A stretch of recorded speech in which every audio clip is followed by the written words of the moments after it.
Nous allons maintenant poursuivre notre lecture de la première épître de Pierre. 1 Pierre.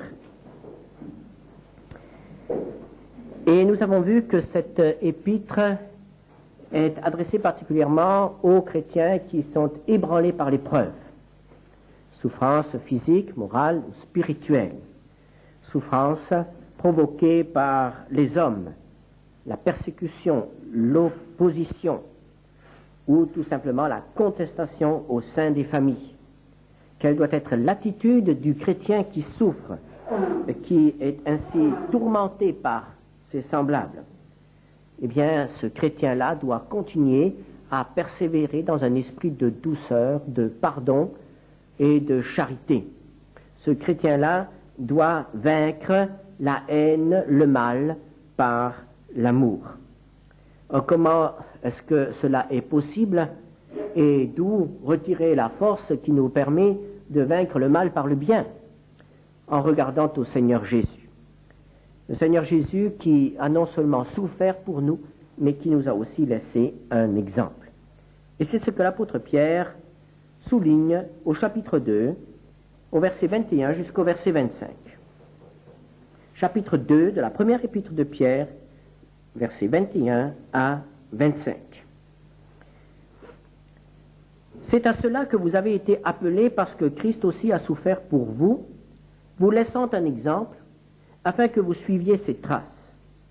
Lui qui n'a point commis de péché et dans la bouche duquel il ne s'est point trouvé de fraude.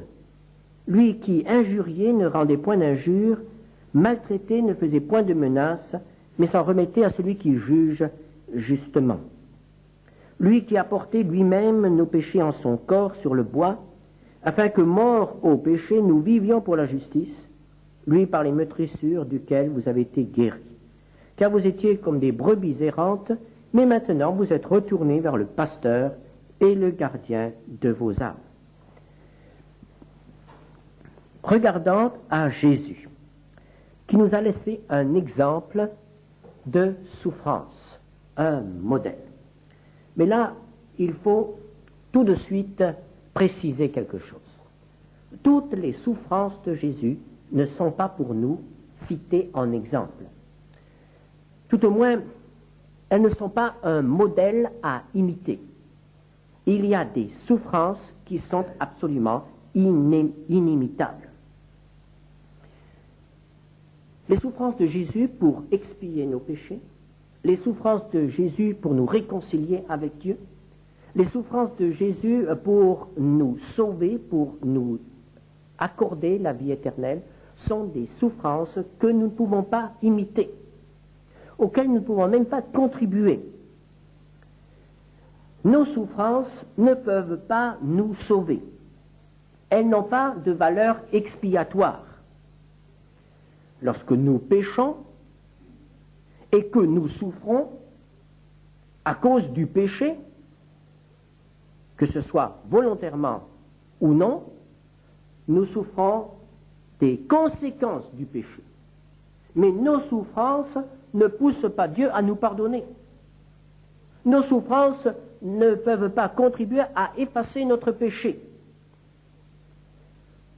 Nous souffrons des conséquences de notre péché, des conséquences de notre désobéissance.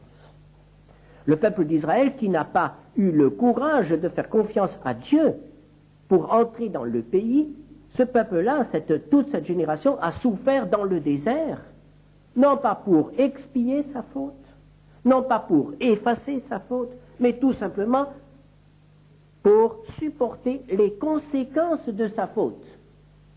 Et c'est ainsi que dans notre vie, il nous arrive de souffrir, d'avoir pendant très longtemps des ennuis, d'avoir des difficultés de tout genre, que ce soit dans la famille, que ce soit dans les études ou dans le travail. Mais ce sont des souffrances qui sont tout simplement le résultat de nos désobéissances ou de notre légèreté ou de nos inconséquences. La souffrance, conséquence de nos péchés. Mais nos souffrances, même si elles sont très grandes, ne peuvent absolument pas contribuer à effacer nos péchés et à expier nos péchés. Que ce soit maintenant ou que ce soit plus tard. La doctrine qui veut que nous souffrons pour expier nos péchés n'est pas une doctrine biblique. Et c'est pour cela que nous ne trouvons nulle part dans la Bible la doctrine du purgatoire, qui consiste à expier après la mort des fautes que nous avons commises sur terre, pour pouvoir être purifiés et pour entrer en la présence de Dieu. C'est une doctrine, c'est un enseignement qui n'est absolument pas dans la Bible. Nous pouvons chercher longtemps, nous pouvons lire la Bible de la première à la dernière page, nous ne trouverons nulle part que nos souffrances peuvent effacer nos fautes. Le purgatoire n'existe pas. Au moment de notre mort, on est soit sauvé, soit perdu. Mais on n'est pas entre les deux. Nos souffrances n'ont pas non plus une valeur méritoire. Elles ne nous font pas mériter la faveur de Dieu, ou mériter le pardon de Dieu, ou mériter le salut. On entend parfois certaines personnes qui parlent de quelqu'un qui est très éprouvé, ou qui a beaucoup souffert, ou qui a été très longtemps malade. On entend parfois des gens dire « Oh, cette personne-là sera sûrement sauvée. Elle a tellement souffert dans sa vie. Elle mérite d'aller au ciel. Elle a tellement souffert. » Dans la parole de Dieu, nous ne trouvons rien de semblable. Un homme souffrirait 1000 morts qu'il ne mériterait pas d'être sauvé. Le salut ne se mérite pas. Nos souffrances ne contribuent pas à notre salut. Ne nous ouvrent pas la porte du ciel. Même les souffrances que nous pourrions nous imposer pour le nom de Christ. Même le martyre ne nous ouvre pas le ciel. Quelles sont les souffrances qui nous ont ouvert le ciel? Ce sont les seules souffrances du Seigneur Jésus-Christ. Ces souffrances et sa mort seules nous accordent le pardon et le salut. Et l'apôtre Pierre insiste là-dessus, sur le caractère unique des souffrances de Christ pour expier notre péché.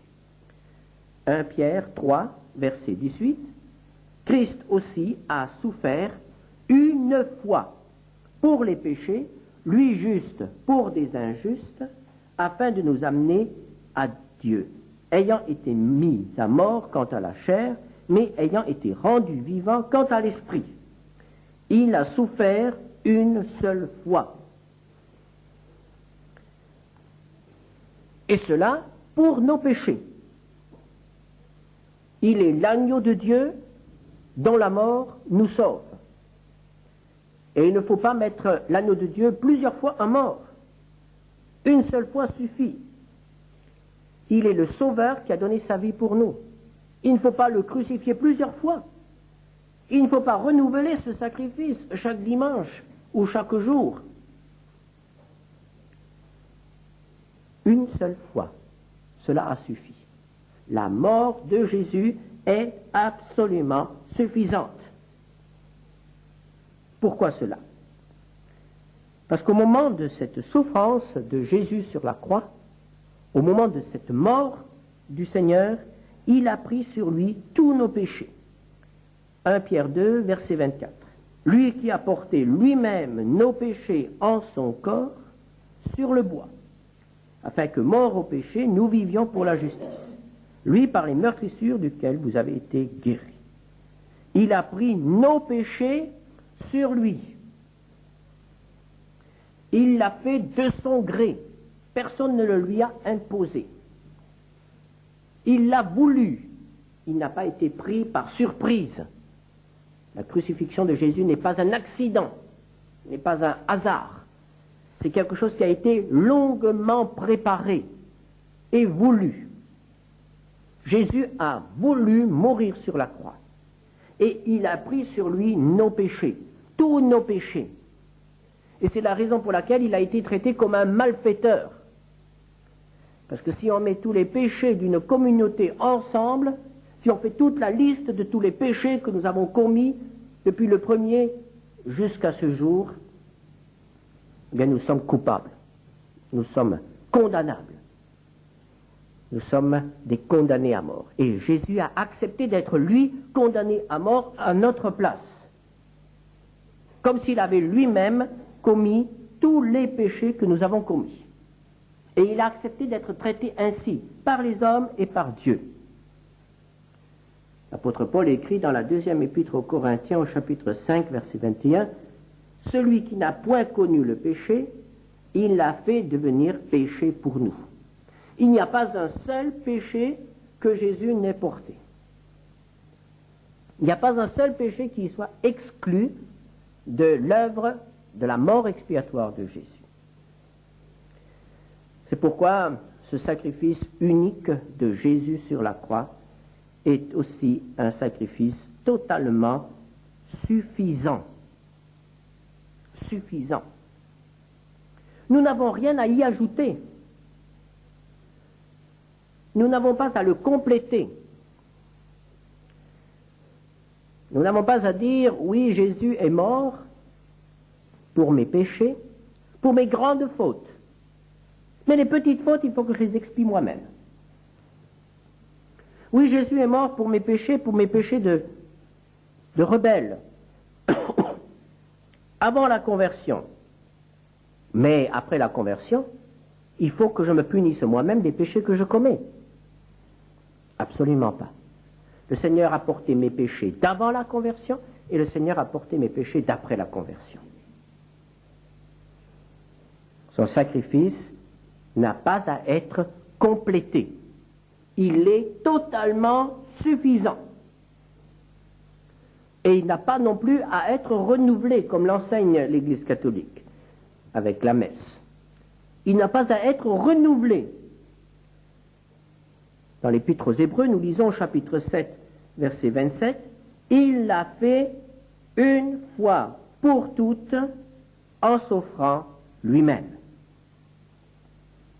La mort de Jésus sur la croix est la seule, l'unique réponse lorsque nous nous enquérons du pardon de notre péché. Lorsque nous nous demandons comment notre passé peut être effacé, quel qu'il soit. Lorsque nous recherchons la paix face aux accusations de notre conscience, à notre culpabilité. Jésus, en mourant sur la croix, a pris tous nos péchés, il a pris tout notre passé, il a pris sur lui toute notre culpabilité et il nous accorde un pardon total, un pardon éternel que nous n'avons pas à compléter, que nous n'avons pas à améliorer, que nous n'avons pas à renouveler. Ce sont les souffrances de Jésus pour nous. Ces souffrances-là ne sont pas un modèle. Ces souffrances-là ne peuvent pas être imitées. Et nous ne pouvons y avoir part. Mais en quoi alors les souffrances de Jésus peuvent-elles nous servir de modèle? En quoi? En quoi est-il alors un exemple à suivre? Reprenons le chapitre 2 de la première épître de Pierre. Chapitre 2, verset 21. C'est à cela que vous avez été appelés, parce que Christ aussi a souffert pour vous, vous laissant un exemple, afin que vous suiviez ses traces. Nous lisons bien. Les souffrances de Jésus sont un exemple. Mais en quoi sont-elles un exemple? Elles sont un exemple, tout d'abord, dans sa manière de souffrir.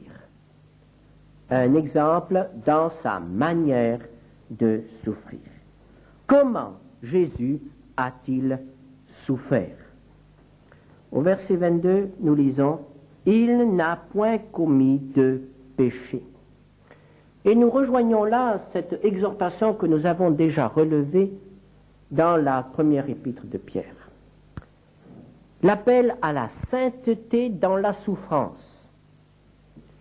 La souffrance peut provoquer en nous l'amertume, le découragement ou la rancune. La parole de Dieu nous dit « Soyez saints comme votre Père est saint ».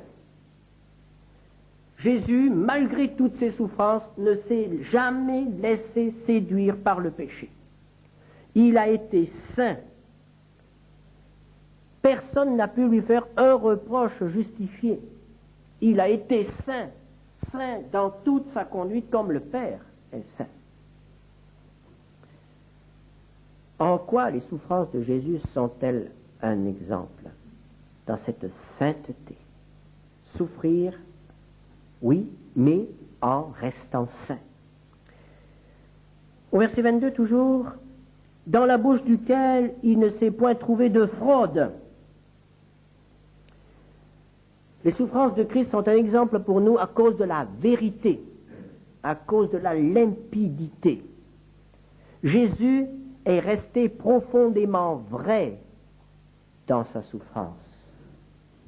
Il n'a pas triché, il n'a pas joué un rôle, il n'a pas porté un masque, il n'a pas fait semblant d'être en paix. Il l'a été vraiment. Il n'a pas fait semblant de pardonner, il a pardonné réellement. Point de fraude. Il n'a pas essayé de tricher avec la vie. Il n'a pas essayé d'éviter certaines difficultés. À certains moments, il aurait pu se taire au lieu de répondre à ses adversaires. Il savait qu'il devait répondre, il a répondu, et il a répondu des paroles vraies, des paroles que ses adversaires ont reprises après pour le condamner, pour l'accuser. Il a été profondément vrai. Point de fraude, point de tricherie, point de malhonnêteté. C'est en cela qu'il est un exemple pour nous. Il ne faut pas tricher, il ne faut pas essayer d'éviter, il ne faut pas jouer un rôle. Par exemple,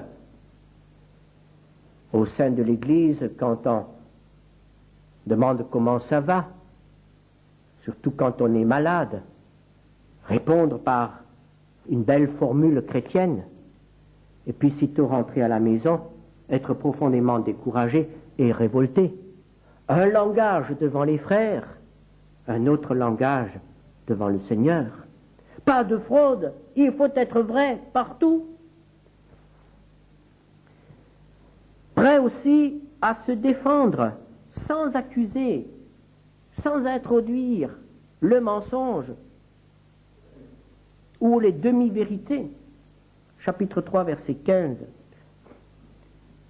Sanctifiez dans vos cœurs Christ le Seigneur, étant toujours prêt à vous défendre avec douceur et respect devant quiconque vous demande raison de l'espérance qui est en vous, ayant une bonne conscience. Une conscience qui ne nous accuse pas parce que nous ne sommes pas dans la vérité, parce que nous trichons, parce que nous sommes hypocrites, parce que nous nous présentons devant l'Église autrement que ce que nous sommes réellement. En quoi les souffrances de Christ sont-elles encore un modèle à suivre? Verset 23, lui qui injuriait ne rendait point d'injure, maltraité ne faisait point de menace. Il n'a pas fait semblant de pardonner. Il a réellement pardonné. Au point que cet officier qui commandait le peloton d'exécution et qui a vu tout ce qui s'est passé là, au pied de la croix, cet officier, après la mort de Jésus, s'est écrié, certainement cet homme était fils de Dieu. Ce ne sont pas les discours de Jésus qui l'ont convaincu. Ce ne sont pas les miracles de Jésus qui l'ont convaincu. Il ne les a peut-être jamais entendus, il ne les a peut-être jamais vus. C'est la manière de souffrir de Jésus qui l'a convaincu. Sa manière de mourir. C'était là le témoignage qui a porté au cœur de cet homme la certitude que Jésus était fils de Dieu. Sa manière de souffrir, sa manière de mourir. C'est sa manière de mourir qui doit être pour nous un exemple. En quoi est-il encore un exemple? Dans son refus constant, depuis le premier jour jusqu'au dernier, de faire sa propre volonté. 1 Pierre 4, versets 1 et 2. Ainsi donc, Christ ayant souffert dans la chair, vous aussi, armez-vous de la même pensée. Car celui qui a souffert dans la chair en a fini avec le péché, afin de vivre non plus selon les convoitises des hommes, mais selon la volonté de Dieu, pendant le temps qu'il lui reste à vivre dans la chair. Vivre dans la chair, cela veut dire vivre dans notre corps. Nous avons un corps qui a des besoins, un corps qui a des désirs, un corps qui n'aime pas certaines choses et surtout qui n'aime pas la souffrance.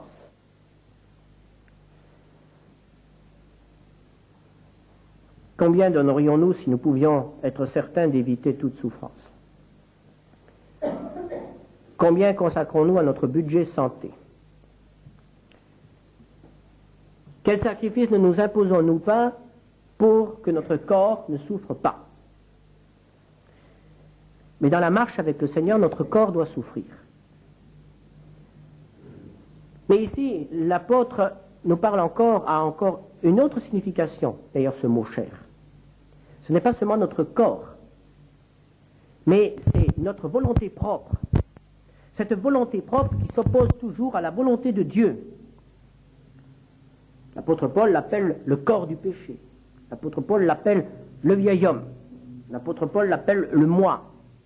Cette puissance en moi qui veut imposer sa propre volonté, qui veut résister à la volonté du Père. En considérant la vie de Jésus, nous nous apercevons qu'il n'a jamais fait sa propre volonté. Jamais. Il n'a jamais fait sa volonté par opposition à la volonté du Père. Sa volonté était toujours en parfaite harmonie avec la volonté du Père.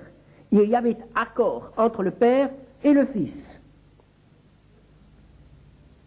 Il a refusé de transformer des pierres en pain.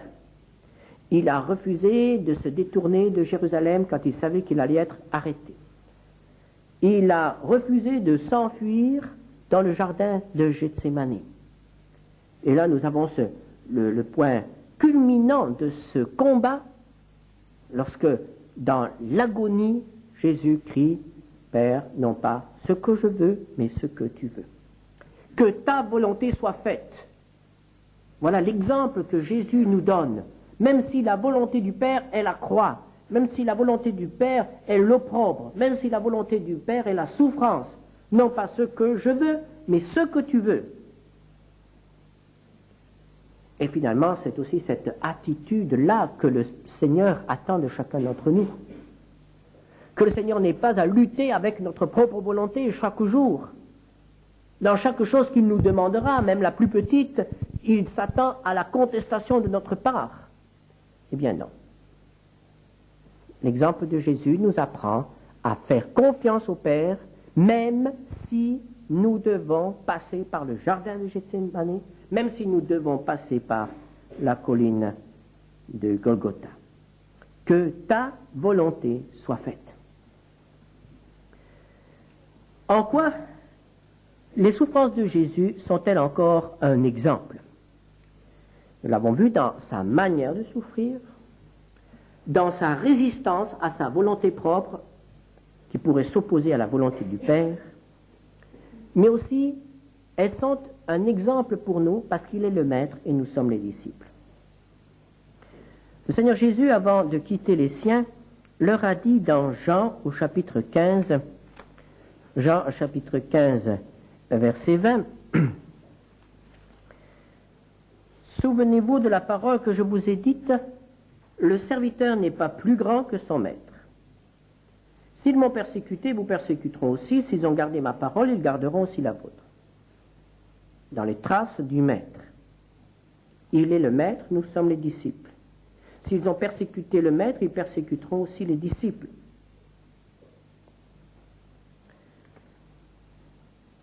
Comment voulons-nous avoir la vie facile? Comment voulons-nous plaire aux hommes de ce monde, de cette génération? Comment voulons-nous jouir de tout le confort et de toutes les choses que nous donne notre siècle si nous sommes serviteurs, si nous sommes disciples? Disciples d'un maître qui nous donne l'exemple d'être à contre-courant, qui nous donne l'exemple du renoncement, qui nous donne l'exemple de l'obéissance au Seigneur. Le serviteur n'est pas plus grand que le maître. Le maître n'a pas pu éviter la souffrance. Le serviteur voudrait-il l'éviter? Pourrait-il l'éviter? S'il parvient à l'éviter, c'est qu'il a trahi, c'est qu'il a déserté, c'est qu'il a quitté le maître, parce que le maître, lui, n'a pas évité la souffrance ni l'opposition. Et la parole de Dieu ne nous laisse absolument aucune illusion. Jésus a dit, vous recevrez au centuple ce que vous avez laissé, pour moi, avec des persécutions. Nous sommes toujours d'accord pour le centuple, mais pas pour les persécutions.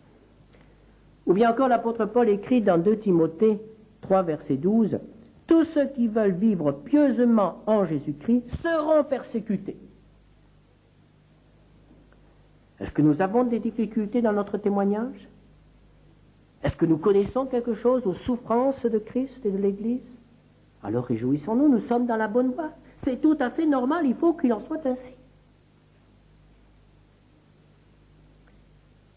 1 Pierre 2, verset 21, « C'est à cela que vous avez été appelés, parce que Christ aussi a souffert pour vous. » Les souffrances de Christ qui nous sauvent ne peuvent pas être imitées.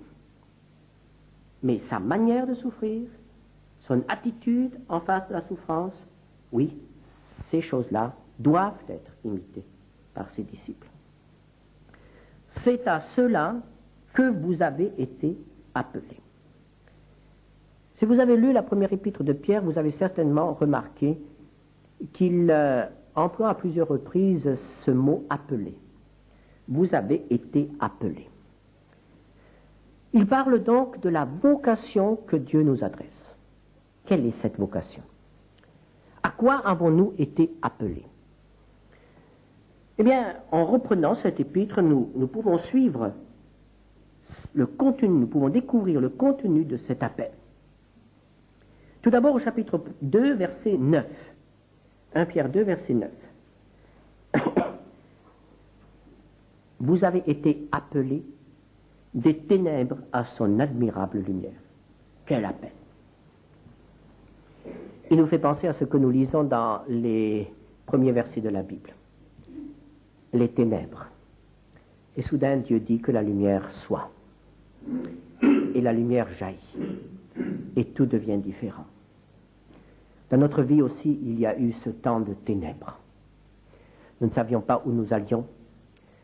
Nous ne connaissons rien du lieu où nous étions. Nous étions sous la domination du prince de ce monde, de Satan, prince des ténèbres. Et voici que retentit l'appel. L'appel du Père, l'appel du Sauveur. Et cet appel, au moment où nous y avons répondu, a transformé notre situation et nous a fait sortir des ténèbres pour nous placer dans la lumière. Avec quel soulagement on sort d'un tunnel. Avec quel soulagement la lumière, on accueille la lumière après une panne de courant. Des ténèbres à la lumière. Soudain, on sent que l'on peut de nouveau vivre parce que nous ne pouvons vivre que dans la lumière. Il nous a appelés des ténèbres à sa merveilleuse, à son admirable lumière. Un autre verset qui contient ce mot « appelé », 1 Pierre 1,15. Celui qui vous a appelé est saint, vous aussi soyez saints dans toute votre conduite. Nous avons déjà eu l'occasion de parler de cet appel. Celui qui nous a appelés veut que nous lui ressemblions. Celui qui ne peut pas supporter le mensonge, le péché sous quelque forme que ce soit, veut que nous soyons saints et que nous partagions cette horreur du péché. La sainteté dans toute notre conduite. Nous avons été appelés à être saints. Et nous n'avons pas répondu pleinement à cet appel, à notre vocation, si nous ne sommes pas préoccupés de progresser dans cette sainteté. Tout à l'heure, nous avons lu le verset 21 du chapitre 2, appelé à souffrir en suivant ses traces. C'est un appel. Il n'y a donc pas à éviter la souffrance. Il n'y a donc pas à prier Dieu, Seigneur, éloigne de moi la souffrance, que je ne souffre jamais. À ce moment-là, le Seigneur nous répondra, mais mon enfant, je t'ai appelé à souffrir. Je t'ai appelé à cela. Ça fait partie de ton apprentissage, de la formation que tu dois suivre. Appelé à souffrir. Tout apprentissage comporte sa part de souffrance. Nous ne devons pas rechercher la souffrance, mais nous ne devons pas non plus essayer de l'éviter à tout prix, faire n'importe quoi pour éviter la souffrance. Bien sûr que nous pouvons demander à Dieu de nous guérir ou de nous délivrer. Il est un Père qui nous aime, nous pouvons le lui demander et il nous l'accorde. Mais parfois il dit non. Parfois il dit, mon enfant, je t'appelle maintenant à souffrir. Je veux que pendant un certain temps, tu aies le ministère de la souffrance, tu connaisses la souffrance, qu'elle soit physique, morale ou spirituelle, ou qu'elle soit provoquée par notre entourage. C'est un appel qu'il nous adresse. Un peu plus loin, 1 Pierre 3, verset 9, ne rendez point mal pour mal, ou injure pour injure. Bénissez, au contraire, car c'est à cela que vous avez été appelés afin d'hériter la bénédiction. Nous avons là un autre appel. Nous avons été appelés à bénir. On n'y pense pas souvent. Nous avons été appelés à bénir les autres. Qu'est-ce que ça veut dire? Nous avons été appelés à leur faire du bien, appelés à leur faire plaisir, appelés à les aider, appelés à bénir. Oh, comme cela va à contre-courant de notre égoïsme. Nous attendons que les autres nous fassent du bien. Nous attendons que les autres nous fassent plaisir. Nous attendons tout des autres. Nous attendons que les autres nous servent. Et voici que le Seigneur nous dit, vous avez été appelés à faire du bien aux autres. C'est vous qui devez faire du bien aux autres. À qui en particulier? Eh bien, à ceux que l'on aurait envie d'injurier.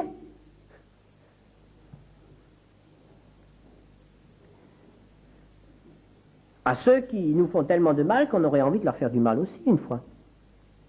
Ne rendez point mal pour mal, injure pour injure. Bénissez, au contraire, c'est à cela que vous avez été appelés. Qu'en est-il de cet appel? Qu'en est-il de cette vocation? Nous sommes pères, nous sommes fils du Père qui bénit, qui aime bénir. Est-ce que cela se voit? Est-ce que nous sommes de ceux qui sont en bénédiction dans leur bureau, dans leur classe, dans leur famille, dans leur atelier, être en bénédiction, faire du bien à ceux que nous côtoyons ou simplement que nous rencontrons sur notre route? Appelés à bénir. Et je trouve encore une fois ce mot appelé au chapitre 5. À partir du verset 10. Le Dieu de toute grâce, qui vous a appelés en Jésus-Christ à sa gloire éternelle, après que vous aurez souffert un peu de temps, vous perfectionnera lui-même, vous affermira, vous fortifiera, vous rendra inébranlable. À lui soit la puissance au siècle des siècles. Amen. À quoi avons-nous été appelés? Nous avons été appelés à la gloire éternelle. Cela a commencé avec l'appel de passer des ténèbres à la lumière. Et cela termine avec l'appel à partager la gloire éternelle de notre Sauveur et Seigneur. Là, nous sommes tous d'accord. Là, nous nous réjouissons tous. Appelés à la gloire éternelle. Mais même lorsqu'il parle de la gloire, même lorsqu'il parle de cette vocation que le Père nous adresse, l'apôtre Pierre ne peut pas éviter de parler de la souffrance. La gloire éternelle après que vous aurez souffert un peu de temps. L'apôtre n'écrit pas la gloire sans la souffrance ou la gloire avant la souffrance. Il y a l'appel, il y a la souffrance et il y a la gloire. Paul dit, si nous souffrons avec lui, nous régnerons aussi avec lui. C'est pourquoi la souffrance fait partie de la vie chrétienne. Nous ne pouvons pas l'éviter. On peut dire que la souffrance, c'est l'université où Dieu forme ses serviteurs. Nous ne pouvons pas l'éviter. Nous avons à l'accepter. Nous avons été appelés à cela. Mais nous savons que nous ne souffrirons pas toujours. Nous savons que nous ne serons pas toujours dans le jardin de Gethsémani. Nous savons que nous ne serons pas toujours entourés de gens qui nous veulent du mal. Après la souffrance vient la gloire. Est-ce que nous avons entendu cet appel? Est-ce que nous sommes d'accord avec cette vocation que le Seigneur nous adresse? Est-ce que nous l'avons acceptée dans sa totalité? Alors nous aurons aussi dans le lot une part de souffrance. Et si cette souffrance nous visite, si nous la connaissons, si nous la traversons, ne gémissons pas, mais remercions le Seigneur et disons-lui, Seigneur, merci, parce que tu ne m'as pas oublié. Merci parce que tu n'as pas renoncé à poursuivre ton œuvre en moi. J'ai été appelé, et la souffrance fait aussi partie de cet appel que tu m'as adressé. Eh bien, que le Seigneur nous accorde d'être fidèles dans cet appel. Voulez-vous indiquer un cantique que nous terminerons, que nous chanterons pour terminer, après avoir prié? Nous prions ensemble. 331, oui. Nous prierons tout d'abord. Merci Seigneur notre Dieu, car tu connais notre cœur et tu en connais les limites, la faiblesse. Et lorsque tu permets qu'il y ait des problèmes, des souffrances, des déceptions, tu veux nous donner, de porter tout à nouveau nos regards vers toi, vers celui qui est notre modèle, vers celui qui nous a précédés et celui qui nous accompagne aussi. Seigneur, nous te rendons grâce, Seigneur, pour tout ce que tu as fait pour nous, pour tout ce que tu nous as donné, les joies et les peines. Merci pour ton amour et ta fidélité pour nous. Et nous voulons penser à ceux qui, parmi tes enfants, souffrent de manière particulière aujourd'hui. Que ce soit de la persécution des hommes. Tu sais qu'il y a de nombreux lieux où tes enfants sont persécutés. Ou que ce soit dans leur corps ou dans leur âme. Que ce soit là où ils habitent ou là où ils travaillent.